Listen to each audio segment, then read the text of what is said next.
What is up, everybody? Today I'm back with another video for the chess drop. Today I'm going to be showing you how to play the King's Gambit.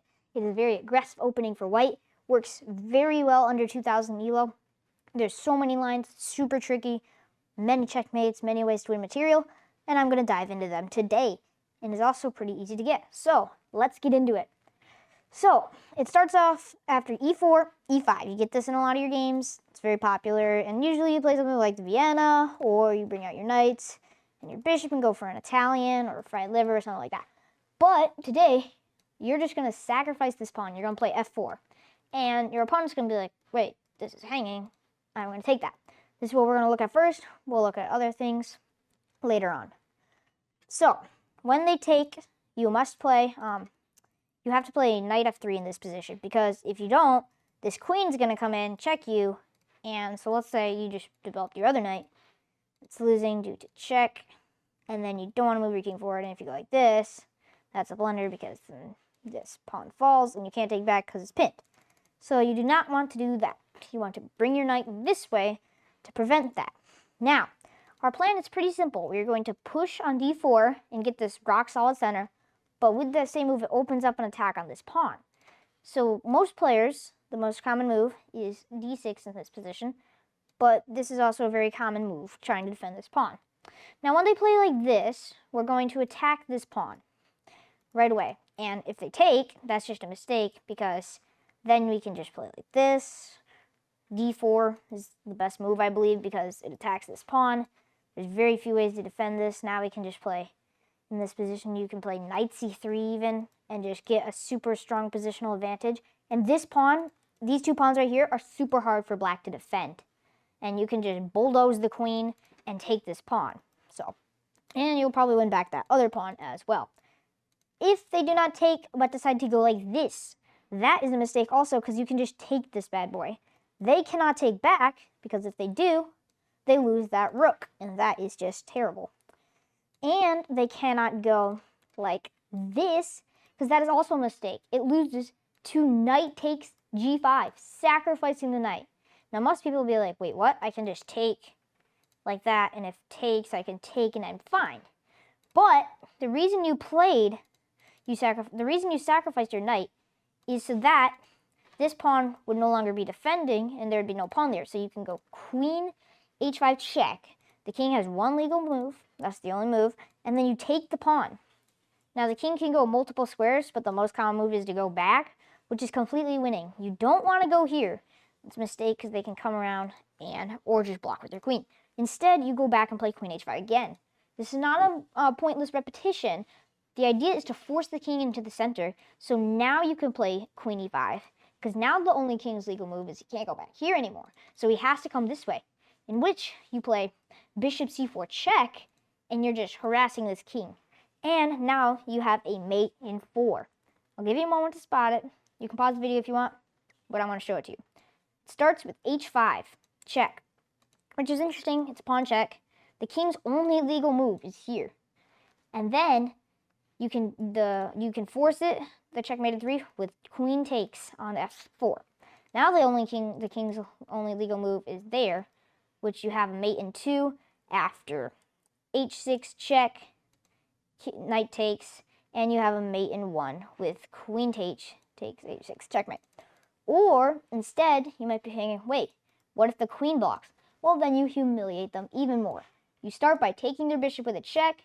Their only legal move is to block with the queen, and you play d4 or d3 checkmate.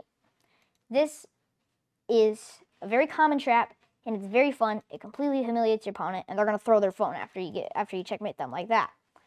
So that is what happens if they try bringing either pawn to defend like that. We know bringing these pawns are a mistake. So the best move in this position is g4, attacking the knight.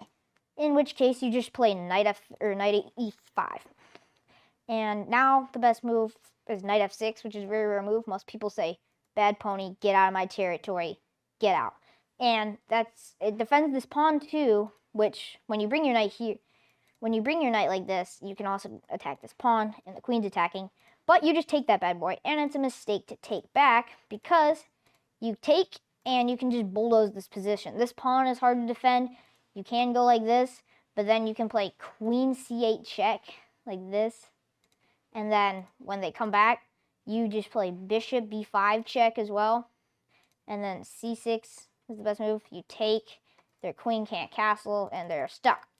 But also, you don't have to play that. You can just strike with or you can't strike with d5 yet, or d4. You can play like that, but the best move is queen c8 check. But eventually, you'll just be able to bulldoze that position. So that is what happens if they attack with that pawn. You might be thinking, what if they attack with the other pawn? Well, that's just as bad, because you can play queen takes g4, sacrificing yet another knight, which is a mistake because it falls to this again, queen h4. Only legal move is this, and takes, and you're winning that rook over there. So that is that. That is the King's Gambit. Well, actually, hold on. Let me go one more line. Sometimes they might try, like when you play f4, they might be like, well, I don't want to take. It's risky to accept gambits.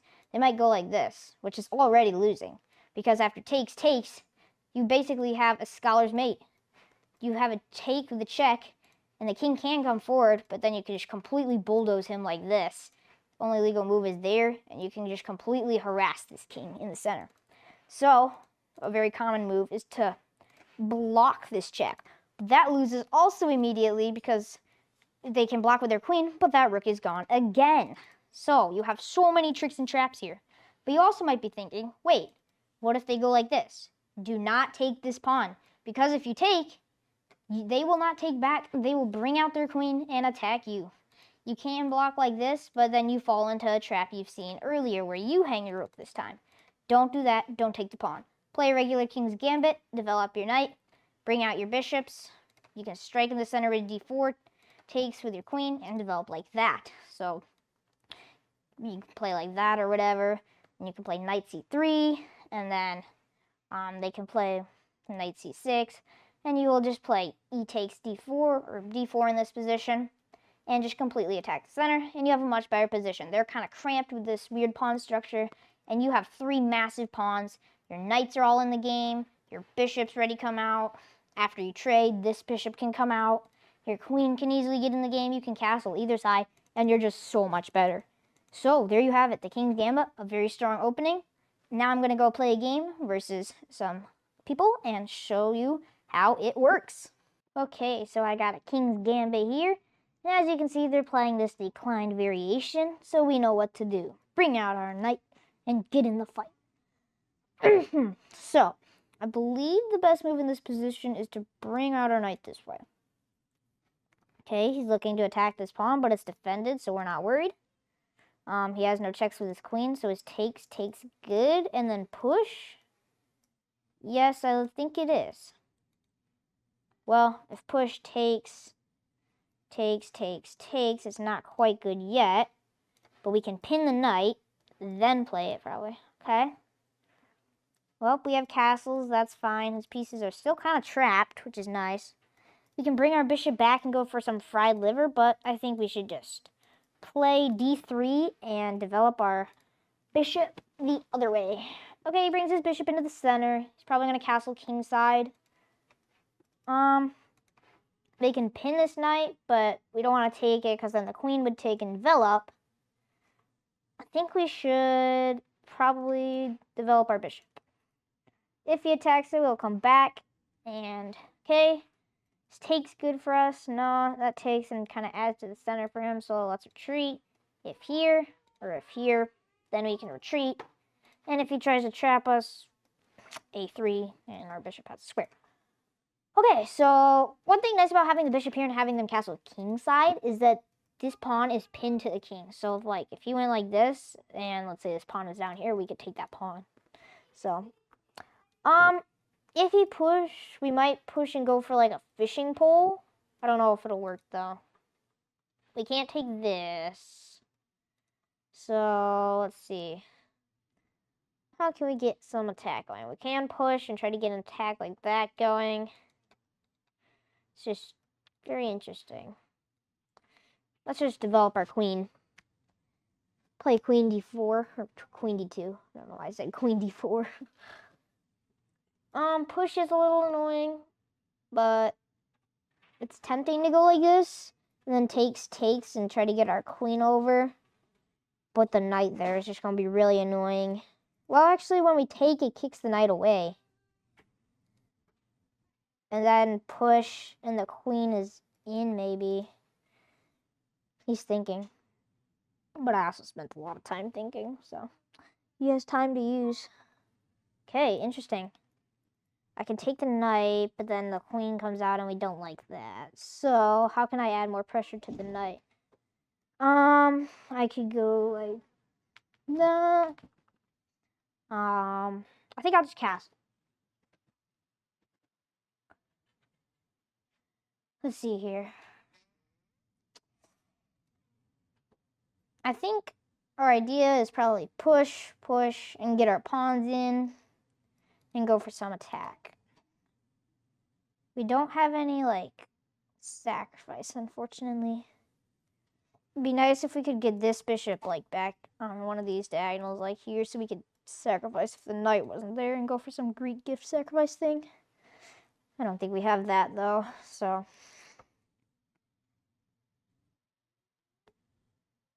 We've each only taken a pawn, so...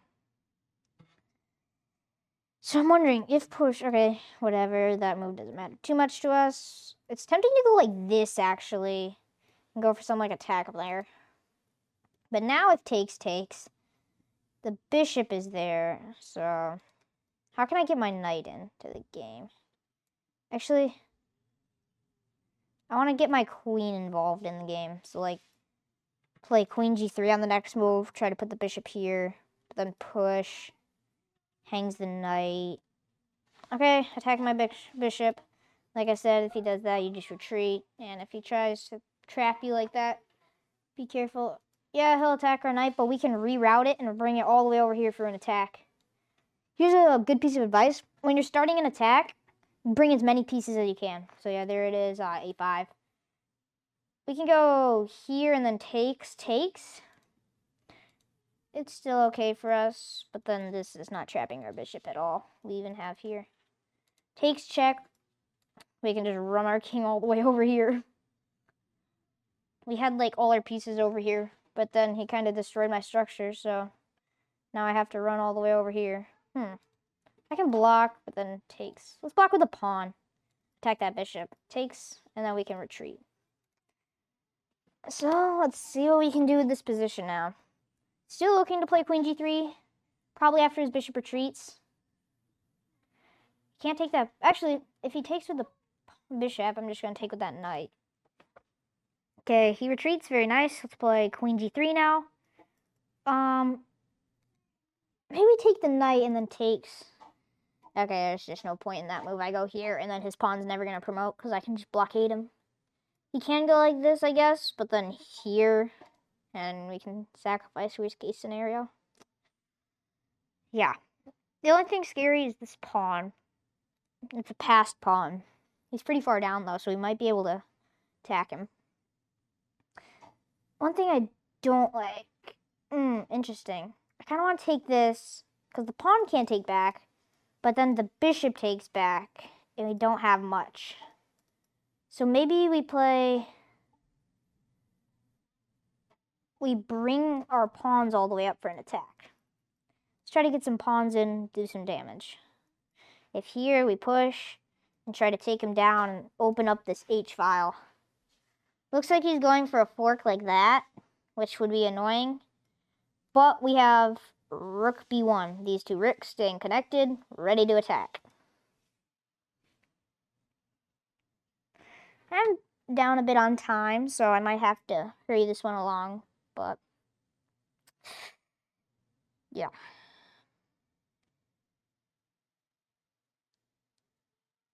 Okay, there, no threat on this pawn. So let's see. If we push, the only annoying thing is his... Well, actually, his knight can't take, so we're okay, because rook defends. And then our idea would probably be push. If he takes, we can take with a discovered check. And then with the bishop here, this is forced mate, because he can't go here. He has to go here, so... Okay. Takes is not a threat. He's attacking that pawn twice, but like I said, let's just go for push. Maybe we can take the knight even. If push takes, and we're winning, I think. Because now this bishop is hanging because we removed its defender. If takes, probably takes. Okay. Maybe we take and open up this for something. This is tough. Maybe takes. He's gonna have to take back at some point, right? If takes knight, takes, I think? Oh, maybe if takes, okay, takes. So let's take back and look to go here and try to get a mate. But the queen, okay, he stopped that very quickly. But now we can play rook f1, just completely trying to bulldoze him. The nice thing about, okay, I feel like that's a blunder. Because check. Yeah, I think he blundered because now his only legal move is here. And then queen g7 is mate. So as you can see, this king's gambit led to a very powerful attack because all our pieces were over here. The reason why we attacked this king, and he just resigns. The reason our attack went so well, let me rewind. If you look, the reason this attack went so well, we have all of our pieces over here to attack. And he has maybe 2 defenders, 3 defenders. So we were just able to completely bulldoze this position, trade off some materials, and then rook f1, this double attack, he would have to go back, but then we can just go here, and it's just completely winning. So, and now his only legal move is there. So there you have it, the King's Gambit. Please like, comment, and subscribe if you enjoyed. Thanks for watching. Peace out.